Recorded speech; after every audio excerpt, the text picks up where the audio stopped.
नमस्कार, मैं हूं खुशबू पांडे। स्वागत है आपका हमारे खास कार्यक्रम जनता सरकार, जिसमें हम बात करेंगे सत्ता के सिंहासन से लेकर जनता के सरोकार तक। साथ ही हम आपको बताएंगे प्रदेश सरकार की हर उस योजना के बारे में जिनका सीधा संबंध हरियाणा के जनता से। योजनाएं प्रदेश के विकास को नई गति प्रदान करेंगी और हरियाणा की जनता का चहुमुखी विकास भी करेंगी, ताकि प्रदेश की जनता तरक्की की राह पर आगे बढ़े और हरियाणा प्रदेश निरंतर उन्नति की नई ऊंचाइयों को छूता हुआ प्रगतिशील रहे।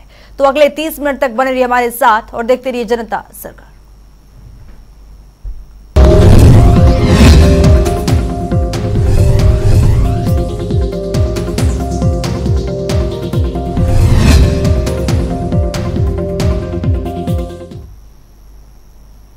मुख्यमंत्री मनोहर लाल के कुशल नेतृत्व में जहां हरियाणा कीर्तिमान स्थापित कर रहा है, तो वहीं प्रदेश की जनता विकास की ओर अग्रसर हो रही है।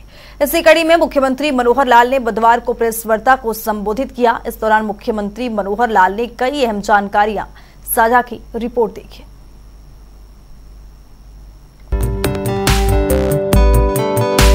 पारदर्शिता के साथ काम कर रहे मुख्यमंत्री मनोहर लाल ने प्रदेश के उत्थान के लिए हर मुमकिन कोशिश कर रहे हैं। मुख्यमंत्री पोर्टल के जरिए गरीब जरूरतमंदों तक योजनाओं का लाभ पहुंचाने का काम कर रहे हैं।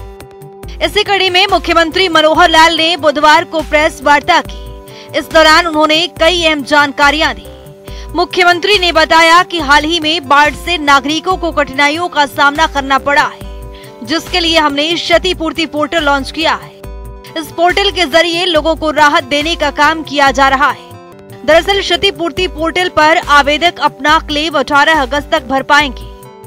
अभी तक ये क्षतिपूर्ति केवल किसानों के लिए बनाया गया था कि उनका जो किसी भी नेचुरल कैलेमिटी के कारण से जो नुकसान होता है, फसल का नुकसान उसमें रजिस्टर करते थे। बाद में ध्यान में आया कि आखिर फसल के अलावा भी नगरों में कुछ व्यावसायिक प्रतिष्ठान हैं, कोई उनके औद्योगिक प्रतिष्ठान हैं, कोई मकानों में भी इस प्रकार का नुकसान होता है। तो ऐसे सब लॉस भी मूवेबल इमूवेबल सब प्रकार की जो प्रॉपर्टी है उसका लॉस भी इसमें अगर एंटर होगा तो उसका फिर असेसमेंट के भी तौर तरीके हैं। कुछ हमने जो ये होती है इंश्योरेंस की सर्वेयर्स, उनके माध्यम से कराएंगे और कुछ असेसमेंट डीसी की कमेटीज जो हैं वो करेंगी। तो दोनों असेसमेंट के आधार के ऊपर उनको मुआवजे की कुछ राशि, उसका एक परसेंटेज वो हम कुछ तो डिक्लेयर पहले से है, कुछ आज डिक्लेयर करेंगे, उसमें से वो राहत हमको दी जाएगी। हमने पोर्टल जिस दिन शुरू किया था उस दिन, क्योंकि उस दिन से वो भरने लग गए थे, तो 1 महीने का समय उस समय दिया गया था। तो वो 18 अगस्त तक अपनी जो भी क्लेम है किसान की जो फसल खराब हुई बाढ़ के कारण से, वो उसमें भर पाएंगे और उसके बाद फिर उसका असेसमेंट करके उनको पैसा दिया जाएगा। जो बाकी सब है, वैसे तो 3 दिन से 4 दिन से इसकी जानकारी हमने लोगों को दे दी थी, तो बहुत से क्लेम इसमें बिना लॉन्च किए भी भरे जा चुके हैं, लेकिन आज इसको विधिवत लॉन्च कर रहे हैं। मुख्यमंत्री मनोहर लाल ने कहा कि पहले क्षतिपूर्ति पोर्टल में केवल किसान ही अपनी फसलों के नुकसान का ब्यौरा दर्ज कर सकते थे, लेकिन अब सरकार ने पोर्टल में नए फीचर शामिल किए हैं, जिससे नागरिक जान माल के नुकसान की जानकारी ही एक ही पोर्टल पर दर्ज कर सकेंगे। इतना ही नहीं, मुख्यमंत्री ने आगे जानकारी देते हुए कहा कि इस पोर्टल का उद्देश्य जनता द्वारा आवेदन जमा कराने की प्रक्रिया को आसान बनाना है, साथ ही प्रभावित लोगों को हुए नुकसान के समयबद्ध तरीके से सत्यापन और मुआवजे के वितरण की प्रणाली में पारदर्शिता लाना है। मुख्यमंत्री ने कहा कि इस ऑनलाइन प्रक्रिया से समय कम हो जाएगा, मुआवजे के दावे की पूरी प्रक्रिया आसान हो जाएगी और पारदर्शिता बढ़ेगी। जो हमने इसकी हर्जाने की राशि तय की है, उसकी एक परसेंटेज जो हमने आपके माध्यम से लोगों को जो बतानी है, उसमें 2 प्रकार का है। तो मूवेबल प्रॉपर्टी है, इमूवेबल प्रॉपर्टी है। मूवेबल प्रॉपर्टी यानी मकान यानी बिल्डिंग को छोड़ करके बाकी लगभग सारी इमूवेबल रहती है, मूवेबल रहती है। मकान है वो इमूवेबल है। तो मूवेबल प्रॉपर्टी का जहां तक विषय है, उसमें यदि 5 लाख रुपए तक किसी का लॉस है, असेस्ड लॉस, उसका 80% अर्थात 4 लाख रुपया तक उनको दिया जाएगा। जितना लॉस होगा उसका 80%।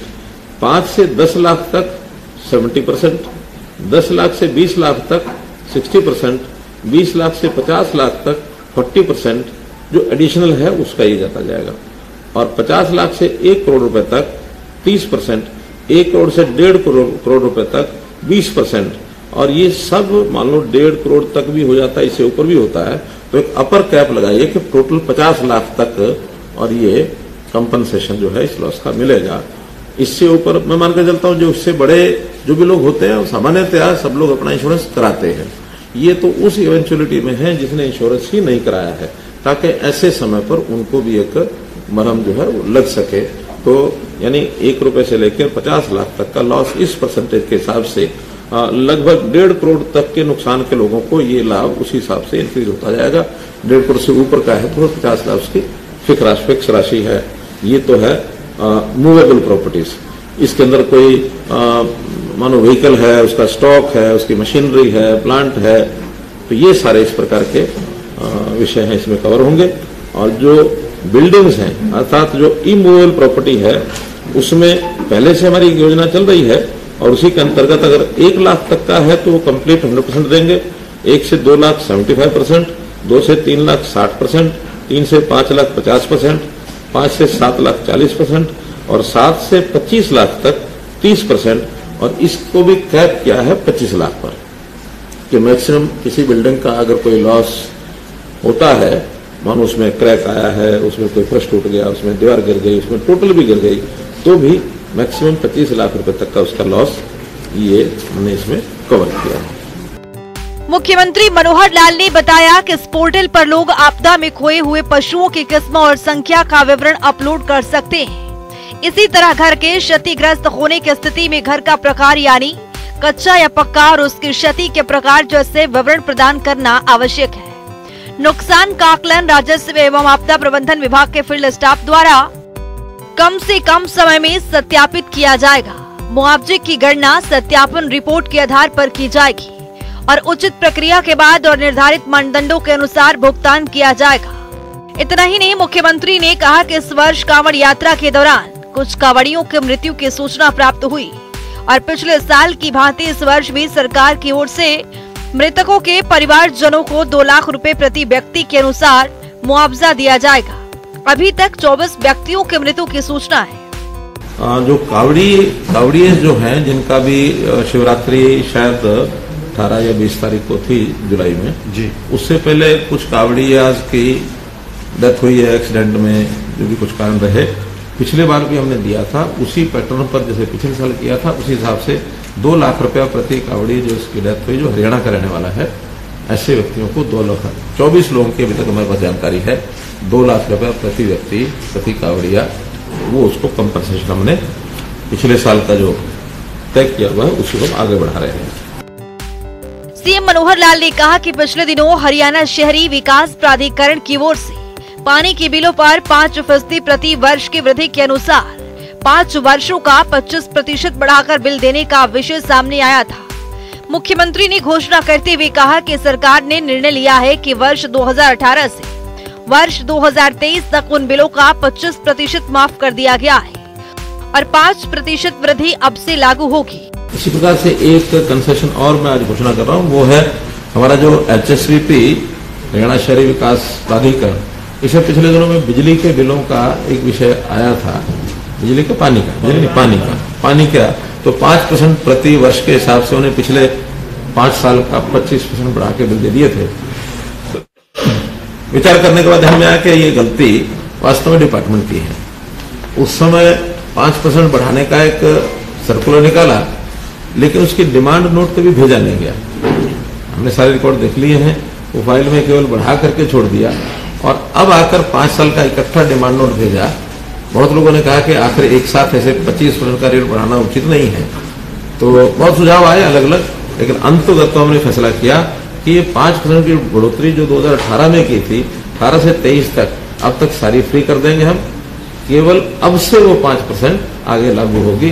पिछला 25% जो है उस बिल का वो सारा जो है वेव कर दिया है। लगभग 42 करोड़ रुपए का इसमें HSV के ऊपर एक अलग से प्रावधान किया गया है इसमें। इस मौके पर मुख्यमंत्री के मुख्य प्रधान सचिव DS ढेसी, गृह विभाग के अतिरिक्त मुख्य सचिव टिवेसन प्रसाद, भाषा एवं संस्कृति विभाग के अतिरिक्त निदेशक विवेक कालिया सहित अन्य अधिकारी उपस्थित रहे। जनता टीवी के लिए चंडीगढ़ से पवन सिवर की रिपोर्ट। हरियाणा व प्रदेश, जिसकी गिनती देश के अग्रणी राज्यों में की जाती है, हरियाणा की छवि वर्तमान शासन में और भी ज्यादा मजबूत हुई है, क्योंकि यहाँ के नागरिकों और व्यवस्थाओं के बीच सुगमता के वो रास्ते गढ़े गए हैं, जहां से होकर नागरिकों को उन तमाम कल्याणकारी योजनाओं और सेवाओं का लाभ प्राप्त हो रहा है जिनके वो हकदार है। इसी कड़ी में मनोहर सरकार ने गरीब जरूरतमंदों के विकास के लिए मुख्यमंत्री अंत्योदय परिवार उत्थान योजना की शुरुआत की है। इस योजना के लिए परिवारों के पहचान पत्र के जरिए लोगों को लाभ मिल रहा है और गरीब जरूरतमंदों को विकास के पद पर आगे बढ़ने के लिए उन्हें प्रोत्साहित किया जाता है। देखिए हमारी इस खास रिपोर्ट के जरिए।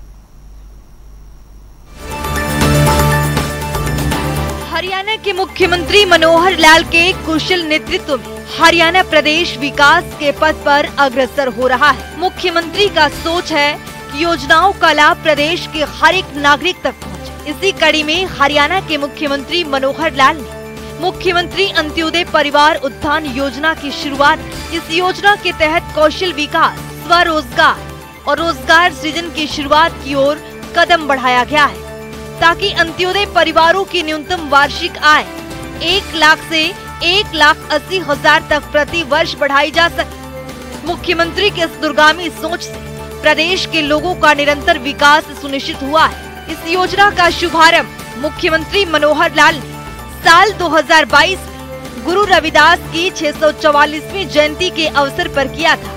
परिवार पहचान पत्र के माध्यम से अब हम प्रदेश के हर नागरिक और हर परिवार उसका डाटा हम इकट्ठा कर रहे हैं, सर्वे करा रहे हैं और सर्वे कराने के बाद हर परिवार का सोशो इकोनॉमिक स्थिति स्टेशन क्या है और उसके आधार पर उसको किस किस योजना का लाभ लेने का वो पात्र है, चाहे वो केंद्र सरकार की योजना हो, चाहे प्रदेश सरकार की योजना हो, वो जो पात्र होगा उस पात्र को ही सबसे पहले उस योजना का लाभ मिलेगा। अगर मेरिट इसकी हमको बनानी होगी तो वो रिवर्स इकोनॉमिक जो उसका स्टेटस है वो उसकी मेरिट होगी। सबसे ज्यादा जो कम आय वाला व्यक्ति होगा वो सबसे पहला पात्र होगा अंत्योदय परिवार उत्थान योजना। 1 लाख परिवार उसकी सिलेक्शन वो हमने शुरू कर दी है। लगभग 12-13 हजार परिवारों का आय का जो मूल्यांकन है, आय का वेरिफिकेशन है, वो हमारे पास होके आ गया है। साथ साथ आता रहेगा, साथ साथ हम काम करते रहेंगे। लगभग 1 लाख परिवार की पहले चरण के अंदर ये हमारी योजनाएं होंगी। उसमें 8-10 तरह के काम डिपार्टमेंट्स ने मिलकर सोचे हैं, जिसमें उनकी ऑप्शन ली जाएगी कि वो क्या काम करना चाहता है। वो कहीं, क्योंकि सामान्य व्यक्ति होंगे इसमें, सामान्यतः जो अनपढ़ गरीब परिवार हैं वो ही ज्यादा होंगे और उनको जो काम करने लायक खास करके मजदूरियां हैं, कई तरह की ठेकेदारी की मजदूरी है, कहीं मनरेगा का काम है, कहीं पंचायत में तरह तरह के काम हैं, या इंडस्ट्री के अंदर इस प्रकार के लोगों की प्राइवेट नौकरियों की जरूरत पड़ेगी तो वो उनको ऑफर करेंगे। कुछ इंडस्ट्री के लोगों से हमारा तालमेल कर भी लिया हमने। और जहां कहीं सरकार में आवश्यक होगा, उसकी इतनी योग्यता किसी की होगी तो सरकार में देंगे। कोई सेल्फ एम्प्लॉयमेंट के नाते अपना रोजगार करना चाहता है, मानो कोई 2 पशु बांध करके दूध का काम करना चाहता है तो उसको आर्थिक सहायता उसकी वो कराएंगे, बैंक से कराएंगे। बैंक से बहुत सी स्कीमें हैं, बहुत सी ये जो माइक्रो फाइनेंस के सिस्टम्स हैं बहुत एजेंसियों के, उनके साथ हमने बातचीत की है। उनका हम भी जो है अपने सिस्टम से उनको सहायता कर सकते हैं। अर्थात कोई भी परिवार जिसकी न्यूनतम आय 1 लाख रुपया प्रति वर्ष जरूर हो, ऐसी योजना पर हम काम कर रहे हैं। मुख्यमंत्री अंत्योदय परिवार उत्थान योजना हरियाणा के मुख्यमंत्री मनोहर लाल की ओर से राज्य के गरीब परिवारों की आय में वृद्धि करने के लिए शुरू किया गया है। ये एक ऐसी योजना है जिसके जरिए गरीब परिवारों के पहचान पत्र बनाए जाते हैं और गरीब जरूरतमंदों को विकास के पथ पर आगे बढ़ाने के लिए उन्हें प्रोत्साहित किया जाता है। यही नहीं, हरियाणा अंत्योदय परिवार उत्थान योजना के तहत कुछ परिवारों को चयन भी किया जाता है, जिनकी आय को बढ़ाने के लिए सरकार की ओर से हर संभव प्रयास करने की पूरी रूपरेखा भी तैयार की जाती है, जिसके तहत इन सभी परिवारों को विभागीय योजनाओं के बारे में जानकारी प्रदान की जाती है और इसमें आवेदन करवाने के लिए भी एक ऐप का शुभारंभ किया गया है। तो चलिए अब ग्राफिक्स के जरिए समझते हैं हरियाणा सरकार परिवार स्तर पर आर्थिक सहायता के लिए तत्पर। 1 लाख सालाना से कम आय वाले परिवारों के बनते हैं परिवार पहचान पत्र। परिवारों को गरीबी रेखा से ऊपर उठाने का किया जा रहा है प्रयास। पहचान पत्र बन जाने से सरकार के पास होगी लाभार्थियों की सूची। सरकार की ओर से सूची के जरिए लाभार्थियों के उत्थान का प्रयास जारी। सरकार की ओर से बेरोजगार नागरिकों को कौशल विकास प्रशिक्षण किए जाते हैं प्रदान। राज्य के लगभग 1 लाख परिवारों को योजना का मिल रहा है लाभ। शिरोमणि गुरु रविदास जी के 644वीं जयंती के अवसर पर योजना की शुरुआत। सीएम मनोहर लाल ने वीसी के जरिए की हरियाणा अंत्योदय परिवार उत्थान योजना की घोषणा। हरियाणा के नागरिकों को आत्मनिर्भर और सशक्त बनाना है योजनाओं का उद्देश्य। हरियाणा में योजना के लागू होने के बाद से बेरोजगारी दरों में गिरावट आई। राज्य के गरीब नागरिकों को योजना के तहत मिल रहे हैं रोजगार के अवसर। योजना के जरिए राज्य के गरीब परिवारों को दिया जा रहा है ज्यादा धन कमाने का लाभ। अंत्योदय परिवार उत्थान योजना के जरिए गरीब भी हो सकते हैं विकसित। हरियाणा अंत्योदय परिवार उत्थान योजना के पोर्टल के बारे में दी जा रही जागरूकता। योजना के जरिए कम आय वाले परिवारों की वित्तीय सहायता होती है प्राथमिकता। सरकार की ओर से हरियाणा राज्य में पैदा होते हैं रोजगार के नए अवसर।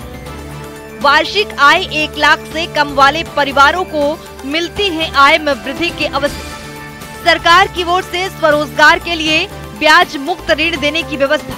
वहीं मुख्यमंत्री अंत्योदय परिवार उत्थान योजना के तहत प्रदेश के 1 लाख से ज्यादा गरीब परिवारों की आय बढ़ाने का लक्ष्य निर्धारित किया गया है, जिसमें से पहले 2 चरणों में आयोजित अंत्योदय मेलों में लगभग 50,000 से ज्यादा परिवारों को बैंकों के माध्यम से ऋण उपलब्ध करवाया गया है। तो चलिए अब ग्राफिक्स के जरिए समझते हैं। आवेदक हरियाणा का स्थायी निवासी होना चाहिए। उम्मीदवार की वार्षिक आय 1 लाख से अधिक नहीं होनी चाहिए। आवेदक गरीबी रेखा से नीचे जीवन यापन कर रहे हो। तो चलिए ग्राफिक्स के जरिए समझते हैं कि आवेदक के लिए महत्वपूर्ण दस्तावेज क्या क्या हो सकता है। Aadhaar card, ration card, passport size photograph, स्थायी प्रमाण पत्र, मोबाइल नंबर, परिवार पहचान पत्र। वहीं इस योजना के तहत हरियाणा के सरकारी महकमों, बोर्ड निगमों और सरकारी संस्थाओं में फिर से अनुबंध आधार पर कर्मचारियों की भर्ती होगी। प्रदेश सरकार ने कच्चे कर्मचारियों की भर्ती पर पिछले साल 28 सितंबर से लगी रोक को हटा दिया है। कच्ची नौकरियों में गरीब परिवारों को युवाओं को प्राथमिकता दी जाएगी और नौकरी के लिए अंत्योदय परिवार की सूची में शामिल परिवारों, सक्षम युवाओं और जरूरतमंद लोग जिनके परिवारों की वार्षिक आय 1,80,000 रुपए से कम है, उन्हें भी प्राथमिकता दी जाएगी। तो चलिए अब ग्राफिक्स के जरिए समझते हैं कि योजनाओं के तहत शामिल विभाग कौन कौन से हैं। वहीं हमारे देश में काफी ऐसे लोग हैं जो आर्थिक स्थिति कमजोर होने के कारण अपना जीवन अच्छे से यापन नहीं कर सकते और ऐसे में उन्हें काफी कठिनाइयों का भी सामना करना पड़ता है। इसके चलते मुख्यमंत्री मनोहर लाल की ओर से हरियाणा अंत्योदय परिवार उत्थान योजना का आरंभ किया गया है। इस योजना के माध्यम से गरीब जरूरतमंदों की जीवन स्तर ऊपर उठाने में काफी हद तक राहत मिलेगी और उन्हें विभिन्न प्रकार के रोजगार के अवसर भी प्रदान होंगे। ब्यूरो रिपोर्ट, जनता टीवी। तो चलिए अब जान लेते हैं आज के सवाल का विजेता कौन है।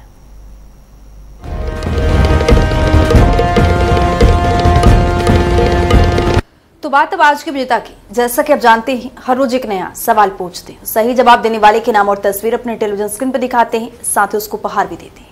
तो चलिए अब जान लेते हैं कल का हमारा सवाल क्या था और कौन है इसका विजेता। कल का हमारा सवाल था, हरियाणा सरकार ने प्रदेश में युवा सक्षम योजना की शुरुआत कब की थी? इसका सही जवाब है सी, 1 अप्रैल 2017। ढेरों जवाब है, लेकिन आज के हमारे विजेता हैं यमुनानगर से आकाश सिंह। आकाश, आपको बहुत बहुत बधाई। तो फिर पूछेंगे आज का सवाल, देखते रहिए जनता टीवी।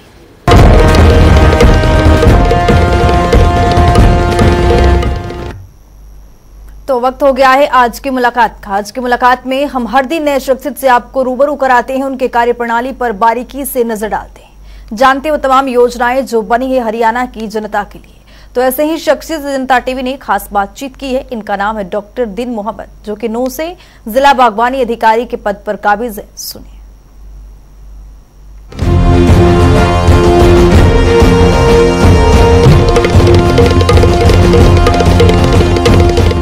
ये जो आज डोर टू डोर एक वेजिटेबल सप्लाई की वैन शुरू की गई मेवात में, और ये एफपीओ के माध्यम से किसान से कंज्यूमर तक का है, फार्म टू डोर हम इसको कह सकते हैं। और इसका मकसद ये है कि भाई जो कंज्यूमर हैं उनको ताज़ा सब्जी मिलेगी, सही दाम पे मिलेगी, और जो हमारे किसान हैं उनको भी अच्छे रेट पे डायरेक्ट कंज्यूमर तक पहुंच होगी, और उनको मंडियों के दिल्ली, गुड़गांव या दूर दूर की मंडियों तक चक्कर नहीं लगाना पड़ेंगे, अपने इलाके में उनको मार्केट मिल जाए। ये फार्मर प्रोड्यूस ऑर्गेनाइजेशंस हैं हमारी यहाँ, उनमें से नगीना का एफपीओ है जिससे पायलट प्रोजेक्ट स्टार्ट किया गया है। अगर इसमें हमें कामयाबी मिलती है और इससे एफपीओ के जो डायरेक्टर हैं या उनके जो किसान सदस्य हैं उनको आमदनी होती है, तो हम इसको फर्दर एक्सटेंड करेंगे और बाकी सभी एफपीओ की तरफ से इस तरह के व्हीकल्स हम दिल्ली, गुड़गांव तक भी चलवाएंगे, ताकि मेवात की सब्जियां बिक सकें, किसानों की आमदनी बढ़ सके और लोगों को रोजगार मिल सके। इसमें खास बात यह है कि जो आज की जो ये वेजिटेबल सप्लाई वैन जारी की गई है, ये एक विकलांग इंसान है जिसके लिए रोजगार का साधन जुटाया गया है। और मैं सभी एफपीओ वालों को और सीबीबीओ राजस्थान कृषि विकास लिमिटेड जिनके द्वारा ये एफपीओ प्रमोट किया गया है, उन सबको धन्यवाद कहना चाहता हूँ, मुबारकबाद देना चाहता हूँ कि उन्होंने इस तरह का एक इनिशिएटिव स्टार्ट किया जो आगे चल के मुझे लगता है कि किसानों के लिए काफी फायदेमंद होगा। ये अभी पहली वैन है और इसकी कोई बाउंड्री या लिमिट हमने फिक्स नहीं की गई है। इसका मकसद है कि वे किसानों की सब्जियां जो है उचित दाम पर बिके और कंज्यूमर को भी उचित दाम पर ताजा सब्जियां मिले। ये नुह जिले में भी चला सकता है, गुड़गांव में भी चला सकता है, जहां इसको अच्छा लगेगा ये वहां अपनी वैन चला सकता है। इसकी कोई बाउंड्री फिक्स नहीं की गई। ये किसानों से न खरीदेगी ना उस तरह का कोई बिजनेस करेगी। ये किसानों की सब्जियां एफपीओ के ऑफिस पे कलेक्ट होंगी और जिन जिन किसान जो किसान उस एफपीओ के सदस्य हैं वो अपनी सब्जियां नगीना एफपीओ कार्यालय पे लाएंगे और वहां से ये वैन उनको लेगी और उनका एक पर्टिकुलर मॉड्यूल बनाया गया है कि उसमें इसका वैन वाले का कितना शेयर होगा, किसान का कितना शेयर होगा, और कंज्यूमर को मार्केट से सस्ते रेट में मिलेंगी और ताज़ा सब्जी मिलेगी। अभी जो प्रोसेस है वो ये है कि हमारा किसान दिल्ली, गुड़गांव, आजादपुर या ओखला ले जाता है, फिर वहां से वापस जो है मंडी के जो वेंडर्स हैं वो लेके आते हैं, फिर रिटेलर्स पे जाती है, तो कंज्यूमर तक पहुंचते पहुंचते 3-4 लोग और आ जाते हैं और सब्जी की गुणवत्ता में भी कमी आ जाती है और उसकी फ्रेशनेस, ताजगी भी खत्म होती है। तो वो उन सब चीजों को खत्म करेगी और मिडल मैन का जो मार्जिन है उसको किसान तक पहुंचाएगी।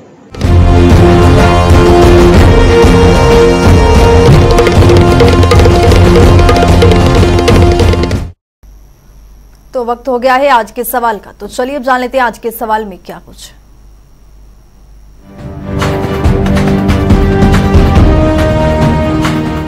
तो हर रोज की तरह हाजिर हो आज का सवाल लेकर। जैसा कि आप जानते हैं हर रोज एक नया सवाल पूछते हैं, सही जवाब देने वाले के नाम और तस्वीर अपने टेलीविजन स्क्रीन पर दिखाते हैं, साथ ही उसको उपहार भी देते हैं।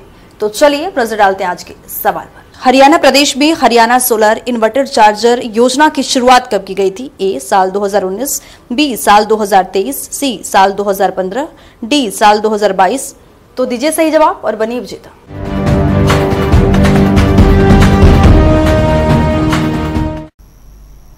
तो हमारे खास कार्यक्रम जनता सरकार में आज के लिए इतना ही। नमस्कार।